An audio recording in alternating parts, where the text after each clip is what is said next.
Hello everyone, welcome to पेपोडिंग। आप सबका बहुत बहुत स्वागत है पेपोडिंग में। आज हम लोग एक क्वेश्चन सॉल्व करने जा रहे हैं जिसका नाम है remove at in W link list. इस क्वेश्चन का मतलब क्या है? इस क्वेश्चन का मतलब है कि हमें एक गिवन डब्ल्यू लिंक लिस्ट है और एक इंडेक्स गिवन है और उस इंडेक्स पे जाके हमें उस नोड को उड़ा देना है वहाँ से। ठीक है, तो आइए देखते हैं हमारे पास क्या क्या है। हमारे पास एक partially written doubly link list दी हुई है जिसके अंदर कुछ फंक्शन है और ये एक्सेप्शन है कुछ जिनका हमें ध्यान रखना है। फिर कुछ बेसिक फंक्शन हैं, गेट फंक्शंस, ऐड फंक्शंस और ये रिमूव फंक्शन। और इस रिमूव फंक्शन में यहाँ लास्ट में प्रेजेंट है ये फंक्शन जो हमें कंप्लीट करना है। ठीक है, रिमूव ऐड। तो आइए देखिए हम इसको कैसे करने वाले हैं। तो चलिए पहले बोर्ड पे चलते हैं, क्वेश्चन को समझने की कोशिश करेंगे, उसके बाद उसे कोड करने की कोशिश करेंगे। ठीक है, तो हम बोर्ड पे आ चुके हैं। आइए देखिए, सबसे पहले देखते हैं कि इस क्वेश्चन को ना क्या करते हैं, कुछ पार्ट्स में तोड़ने की कोशिश करते हैं तो ये आसानी से हो जाएगा। ठीक है, तो जैसे सपोज करिए, पहले सपोज करिए कि जो लिंक लिस्ट गिवन है वो नल है, मतलब आपके पास कोई लिंक लिस्ट है ही नहीं। और मैं आपको कह दूं, कोई भी इंडेक्स दे दूं 0 से लेके 9 10 11 की कोई भी इंडेक्स की लिंक लिस्ट उड़ा दीजिए। आप बताइए पॉसिबल है ये? आपके पास तो पहले कोई लिंक लिस्ट है ही नहीं और मैं आपको डिलीट डिलीट करने की इंस्ट्रक्शन दे रहा हूँ। ये पॉसिबल है कर पाना? नहीं। ठीक है, तो ये हमारा पहला केस हो गया यहाँ पे कि अगर जो हमारा इंडेक्स है वो गिवन तो है लेकिन हमारी जो लिंक लिस्ट है वो पूरी की पूरी नल है, मतलब कोई लिंक लिस्ट ही नहीं है और इंडेक्स गिवन है, तो ये पॉसिबल नहीं होगा। ये पहला केस है। और इसको सॉल्व करने के लिए हम एक फंक्शन का इस्तेमाल करने वाले हैं जो कि प्री रिटर्न फंक्शन हमें दिया हुआ है, बस मैं थोड़ा सा एक्सप्लेन करूंगा आपको। ठीक है, आइए दूसरे केस की बात करते हैं। दूसरा केस क्या होने वाला है? दूसरे केस की अगर बात करें तो जस्ट सपोज करिए, आइए इसके इंडेक्स लिखते हैं 0 1 2 3 4 5 6 और 7। ठीक है, तो आइए इसका नंबर भी लिख लेते हैं, 1 2 3 4 5 6 7 और 8, मतलब इसकी साइज 8 है। अगर मैं आपको कह दूं कि आप -1 वाले इंडेक्स की नोड को उड़ा दीजिए, इज इट पॉसिबल कि आप उड़ा पाएंगे इसमें? नहीं, क्योंकि -1 इंडेक्स एग्जिस्ट ही नहीं करता। ठीक है, और जस्ट इसी का सेम केस, लाइक ये ना इंडेक्स को चेक कर रहा है, इंडेक्स की वैलिडिटी को, इंडेक्स वैलिड तो है कि नहीं। ठीक है, तो -1 इनवैलिड हो गया, ये तो लेफ्ट साइड का हो गया। इनवैलिड तो राइट साइड भी हो सकता है। जस्ट सपोज करिए कि अगर मैं आपको कह दूं 8th इंडेक्स उड़ा दीजिए, इज इट पॉसिबल? नहीं, क्योंकि 8th पे तो कुछ डेटा ही नहीं है, 7 तक ही तो है हमारा डेटा। ठीक है, तो दूसरा केस ये हो गया। तो आइए एडिटर की तरफ चलते हैं और एक्सेप्शन को हैंडल करने से ही कोड को लिखने की शुरुआत करते हैं। तो पहले आइए अपने इस दो पार्ट को लिख लेते हैं, उसके बाद आगे की चीज़ें डिस्कस करेंगे। ठीक है, तो यहाँ से शुरू करते हैं। पहला केस क्या था कि अगर हमारा जो गिवन लिस्ट है वो एम्प्टी हो तो क्या करेंगे? तो ये उसके लिए हमारे पास यहाँ दो फंक्शन है चेक करने के लिए, दो एक्सेप्शन चेक करेंगे कि पहला हमारा लिस्ट एम्प्टी है और दूसरा इंडेक्स तो वैलिड है। दोनों के लिए हमारे पास फंक्शन है, हमें बस इस फंक्शन को कॉल करना है और ये हमारा काम कर देगा। ठीक है, तो ये पहले इस फंक्शन को कॉल करें और चेक करें कि कहीं एम्प्टी तो नहीं। ठीक है, हमने कॉल कर दिया और अगर ये ट्रू है तो क्या रिटर्न कर देंगे यहाँ से -1। ठीक है, आइए दूसरे केस की बात करते हैं। दूसरा केस क्या था? इंडेक्स की वैलिडिटी। तो उसके लिए भी हमारे पास एक फंक्शन है यहाँ पे, इंडेक्स इज इनवैलिड एक्सेप्शन।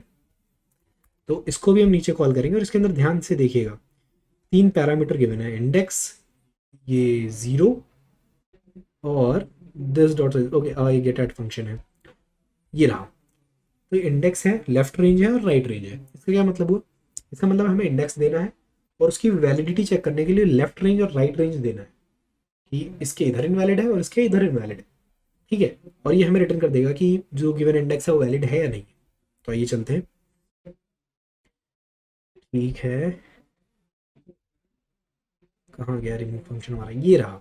ठीक है, तो आइए इसके अंदर इस फंक्शन को कॉल करते हैं, इंडेक्स इनवैलिड। इसके अंदर हम पहले अपने इंडेक्स को पास करेंगे, उसके बाद लेफ्ट रेंज हमारा 0 था, अगर 0 से छोटा होता है तो इनवैलिड हो जाएगा। आइए राइट रेंज की बात करते हैं। राइट रेंज कैसे निकाल सकते हैं? देखिए, अगर ये वैल्यू जो इंडेक्स की वैल्यू है वो किससे बड़ी हुई? 7 से बड़ी हुई, और 7 क्या है? इसके साइज से -1। ठीक है, साइज अगर 8 है तो इसका last index that can be deleted वो 7 हो सकता है। ठीक है, तो अगर लेंथ -1 मतलब जितनी इसकी साइज है लिस्ट की उससे -1 तक है तब तक तो ठीक है। ठीक, तो इसका राइट रेंज क्या हो जाएगा, साइज -1। तो इस वैल्यू को भी पास कर देते हैं, दिस साइज -1। ठीक है, ये भी हो गया। अब हम यहाँ से रिटर्न -1 कर देंगे अगर ये ट्रू हुआ। ठीक है, तो हमने दो चीज़ें जो डिस्कस की थी वो हमने कर ली। अब आइए बात करते हैं तीसरी चीज़ की।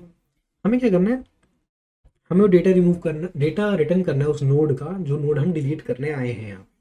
ठीक है, सबसे पहले क्या कर लेंगे, हम यहाँ पे एक और नया फंक्शन बनाएंगे जो कि हमें उस नोड को रिटर्न करेगा, रिमूव करने वाले नोड। ठीक है, तो आइए पहले एक नोड बना लेते हैं। ठीक है, जिसमें हम स्टोर करेंगे, ओके हम नीचे आ गए गलती से। ठीक है, जिसमें हम क्या स्टोर करेंगे, हम स्टोर करेंगे रिमूव नोड एट, इसके अंदर हम पास करेंगे अपना इंडेक्स। ठीक है, इतना हो गया। और जो नोड आएगा मतलब वो नोड हमने डिलीट कर दिया, तो उस नोड का डेटा हम यहाँ से रिटर्न कर देंगे। ठीक है, इतना काम हो गया। अब बाकी काम हम इस फंक्शन पे फेथ करते हैं कि ये कर देगा। आइए अब इस फंक्शन को लिखते हैं। ठीक है, जैसा कि हमेशा हम जानते हैं कि प्रॉब्लम्स को छोटे पार्ट में ब्रेक करना क्वेश्चंस को इजी बना देता है, तो उसको नहीं भूलें और ध्यान रखें। तो हम यहाँ पे प्राइवेट टाइप का फंक्शन बनाएंगे और नोड रिमूव नोड एट, और इसके अंदर हमारा क्या आ गया है, इंडेक्स। ठीक है, ये हो चुका है। अब देखिए बोर्ड पे चल के पहले डिस्कस करते हैं कि हम इसके अंदर लिखने क्या वाले हैं। ठीक, तो हमने क्या किया, हमने एक्सेप्शन हैंडल कर लिया, मतलब इंडेक्स इसके अगर इधर है तो हैंडल है, और इसके अगर इधर है हैंडल है, और हमने एम्प्टी भी चेक कर लिया है। तो इसका मतलब है अब यहाँ कुछ तो प्रेजेंट है, मतलब लिस्ट एम्प्टी भी नहीं है और इंडेक्स भी वैलिड है। तो हमारे पास यहाँ से लेके यहाँ तक की रेंज रह जाती है। ठीक है, तो अब जब सपोज करिए कि हमारा जो गिवन इंडेक्स है, जो नोड हमें डिलीट करना है, वो इंडेक्स की वैल्यू 0 हो, तो इसका क्या मतलब होगा, ये पहला नोड गायब हो जाएगा। कौन सा नोड, ये पहला नोड। कुछ याद आ रहा है आपको, हमने क्वेश्चन किया था पीछे रिमूव फर्स्ट नोड करके, अगर आपको याद आ रहा हो तो ये वैसा ही क्वेश्चन है कि हम पहले नोड को गायब कर रहे हैं। अगर आपने वो क्वेश्चन नहीं किया है तो मैं आपको रिकमेंड करूंगा प्लीज़ जाएं वो क्वेश्चन को करें। अगर आप कहीं फंसते हैं तो प्लीज़ वीडियो अपलोडेड है उसके सॉल्यूशन की वीडियो को देखें। ठीक है, तो इधर बढ़ते हैं। कुछ जैसे कि हमने ऊप्स में पढ़ रखा है, हमें फंक्शन को बार बार नहीं लिखना चाहिए, सेम फंक्शन रिटर्न है उसको यूज़ कर लें। तो अगर इंडेक्स 0 है ना, हमें रिमूव फर्स्ट ही करना है, तो हम इसके लिए कोड नहीं लिखेंगे, हम क्या करेंगे, उसी फंक्शन को कॉल कर लेंगे। ठीक है, आइए चलते हैं, पहले इस केस को हैंडल करते हैं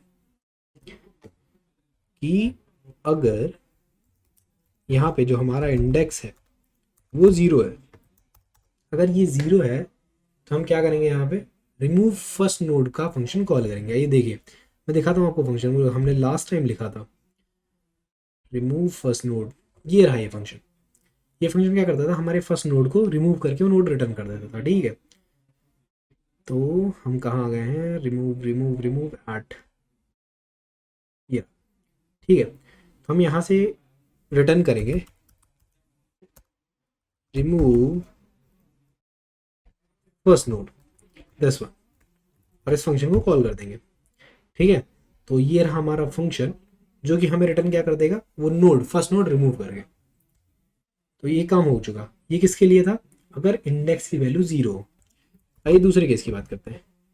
दूसरा केस क्या होने वाला है, आइए देखते हैं कि अगर आपको याद आ रहा होगा, मुझे लगता है अगर इंडेक्स की वैल्यू इसके साइज -1 के बराबर है, अगर साइज -1 के बराबर है तो मतलब यही हुआ ना कि हमें ये वाला नोड उड़ाना है। और अगर ये नोड उड़ाना है तो इससे आपको कुछ याद आ रहा होगा कि यह लास्ट नोड उड़ाने जैसा है, और इसका फंक्शन भी हम पीछे लिख चुके हैं। आइए दिखाता हूँ, ये देखिए रिमूव लास्ट नोड, ये रहा वो। ठीक है, तो ये चलिए इस फंक्शन का भी हम इस्तेमाल करेंगे। तो अगर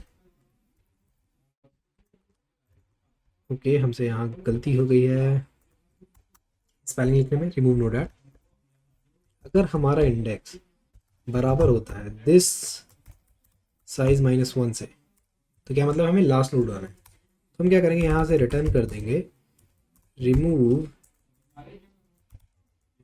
लास्ट नोड और आगे बढ़ जाएंगे। अब आया तीसरा केस। देखिए तीसरा केस क्या होने वाला है, अब फिर से स्टार्टिंग से रिकैप करते हैं।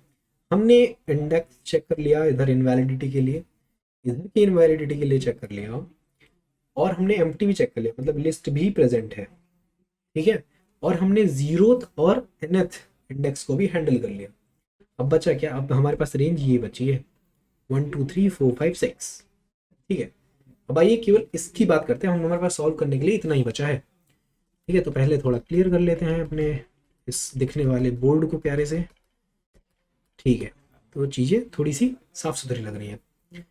अब जस्ट सपोज करिए कि हमें थर्ड इंडेक्स हैंडल करना है, बाकी सब हमने कर लिया। अब जस्ट स्पीच के लिए सॉल्व करने के लिए सपोज करते हैं कि हमें थर्ड इंडेक्स हैंडल करना है, कि हमें थर्ड इंडेक्स रिमूव करना है। तो इसके लिए हम क्या करने वाले हैं, तो थर्ड इंडेक्स रिमूव करने के लिए हमें क्या करना पड़ेगा, इस नोड के इस लिंक और इस लिंक को ब्रेक करना है, यहाँ से इसको कनेक्ट करना है और यहाँ से इसको कनेक्ट करना है, इतना ही तो करना है ना। तो उससे पहले हमें क्या करना पड़ेगा, हमें यहाँ और यहाँ पहुँचना पड़ेगा, ठीक है। और हम यहाँ कैसे पहुँच सकते हैं, मैं बताता हूँ आपको कैसे पहुँच सकते हैं। देखिए हमने एक फंक्शन लिखा था पहले, गेट नोड ऐड करके, आइए दिखाता हूँ वो फंक्शन भी आपको दिखाता हूँ। अगर आपने सच में ये क्वेश्चन नहीं किए हैं तो सीरियसली आपको जाके करने चाहिए, काफ़ी इंटरेस्टिंग क्वेश्चन है, आपकी इंसाइट अच्छी बिल्ड होती है इन क्वेश्चन से, ठीक है। तो ये रहा वो फंक्शन गेट नोड ऐड, ये क्या करेगा, हम इसमें जो इंडेक्स देंगे उस नोड को ला के हमें दे देगा, ठीक है। तो आइए हम इस फंक्शन का यूज़ करेंगे किस नोड पे पहुंचने के लिए, इस नोड पे पहुंचने के लिए जो नोड हमें डिलीट करना है, ठीक है। तो ये नोड क्या हो जाएगा, एक नोड जहां हमें पहुंचना है, ठीक है। आइए पहले हम पहुंच जाते हैं फिर आगे की बात करें। हमारा रिमूव फंक्शन कहाँ गया जो हम लिख रहे थे, ये रहा, ठीक है। इसके अंदर आएंगे तो हम सबसे पहले अपने नोड को लाएंगे, तो हमारा एक नोड बनाएंगे हम जिसमें हम क्या कॉल करेंगे, गेट नोड ऐड, और इसके अंदर हम इंडेक्स भेज देंगे अपना। इसका क्या मतलब, हमें नोड मिल चुका है, अब वो नोड में स्टोर्ड है ऑलरेडी। अब क्या करना है, इसको डिलीट करना है इस वाले नोड को, ठीक है। तो ये ब्रेक करने पड़ेंगे, ये ब्रेक करने पड़ेगा, इन दोनों को अटैच करना पड़ेगा। तो इस नोड और इस नोड की रिलेटिविटी दिख रही है यहाँ पे, हमें इन दोनों नोड को भी होल्ड करना पड़ेगा, पकड़ना पड़ेगा एक दूसरे से जोड़ने के लिए। हम क्या करेंगे, एक प्रीवियस वेरिएबल बनाएंगे जिसमें इस नोड को स्टोर कर लेंगे, और एक फॉरवर्ड वेरिएबल बनाएंगे जिसमें इस नोड को स्टोर कर लेंगे। ये भी करते हैं। तो हम क्या करेंगे, एक प्रीवियस वेरिएबल बनाएंगे, प्रीवियस, इसमें क्या वैल्यू होगी, नोड का प्रीवियस, हो गया, ठीक है। अब आगे क्या करने वाले, एक और नोड बनाना है हमें फॉरवर्ड के लिए, node forward equals to node का नेक्स्ट, ठीक है। हो गया, क्या क्या हो गया, हमारे पास ये प्रीवियस नोड आ गया, फॉरवर्ड नोड आ गया और ये नोड आ गया। अब हमें करना क्या है, हमें इस नोड को डिलीट करना है। उसके लिए हमें क्या करना है, हमें सिंपली इस लिंक को तोड़ना है यहाँ से और इस लिंक को बिल्ड करना है, ठीक है। ये कैसे होगा, प्रीवियस के नेक्स्ट में अगर हम फॉरवर्ड को डाल दें तो ये चीज़ हो जाएगी। ये इसको करते हैं, प्रीवियस के नेक्स्ट में हमने डाल दिया फॉरवर्ड को, हो गया काम। अब आगे का क्या काम है, आइए फिर से देखते हैं। हमें इस लिंक को ब्रेक करके क्या करना है, इसको पीछे वाले से कनेक्ट करना है। तो ये ऐसे कनेक्ट हो जाएगा, समझ रहे हैं, मतलब फॉरवर्ड के प्रीवियस में प्रीवियस आना चाहिए। आइए चलते हैं, फॉरवर्ड का प्रीवियस जो होगा वो प्रीवियस होगा, ठीक है। कनेक्शन बन गया, लेकिन अभी भी हमें एक चीज ध्यान रखने की जरूरत है कि अभी भी ये एक एक स्ट्रिंग से कनेक्टेड है, हमें इसे डिलीट करना है प्रॉपर्ली। तो उसके लिए क्या करना है, हमें नोड का नेक्स्ट नल करना पड़ेगा इसको तोड़ने के लिए, और नोड का प्रीवियस भी नल करना पड़ेगा। अगर ऐसा हो जाता है तो ये नोड एकदम इंडिपेंडेंट हो जाएगा, ठीक है। तो हम क्या करेंगे, जो हमारा नोड है उसका नेक्स्ट जो बनेगा उसको नल कर देंगे, और नोड के प्रीवियस को भी नल कर देंगे, ठीक है। ये भी हो गया। जब हमने सब कर दिया तो क्या हुआ, ध्यान दीजिए यहाँ पे, ये थर्ड इंडेक्स था, ये गायब हो गया ये यहाँ से। अब थर्ड इंडेक्स ये हो गया, अब ये फोर्थ हो गया, ये 5th हो गया और ये 6th हो गया, तो साइज कहीं ना कहीं एक से रिड्यूस हो गई। ये फंक्शन लिखने के बाद साइज को रिड्यूस करना ना भूलें, तो अब जो दिस का साइज है वो एक से रिड्यूस हो जाएगा। ठीक है, ये केस हमने ऊपर क्यों नहीं लिखा, क्योंकि रिमूव फर्स्ट नोड फंक्शन में और रिमूव लास्ट नोड फंक्शन में ये चीज़ें ऑलरेडी हैंडल्ड है, इसलिए हमें ये करने की जरूरत नहीं। बट यहाँ पे इसके अंदर हमने इसको किया। ठीक है, अब ये हो गया, तो अब इसके बाद हम क्या करेंगे, हम अपने नोड को यहाँ से रिटर्न कर देंगे। ठीक है, तो this is all about that we have to do. जो भी हमने सोचा वो सब हमने कोड के थ्रू इम्प्लीमेंट कर दिया। आइए अब इस कोड को रन करके देखते हैं।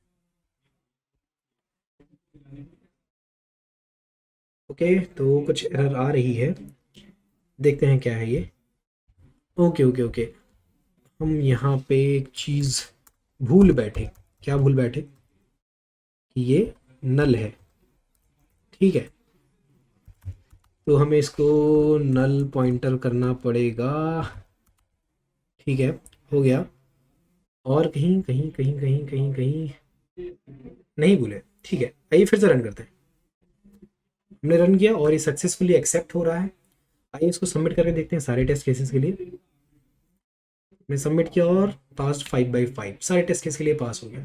ठीक है, आइए बात करते हैं इसकी टाइम कॉम्प्लेक्सिटी की। तो देखिए, अगर टाइम कॉम्प्लेक्सिटी की बात करें ना, तो ये जो गेट नोड ऐड फंक्शन है, सिर्फ इस फंक्शन ने एक लूप चलाया था उस इंडेक्स पे पहुंच के उस नोड को लाने के लिए।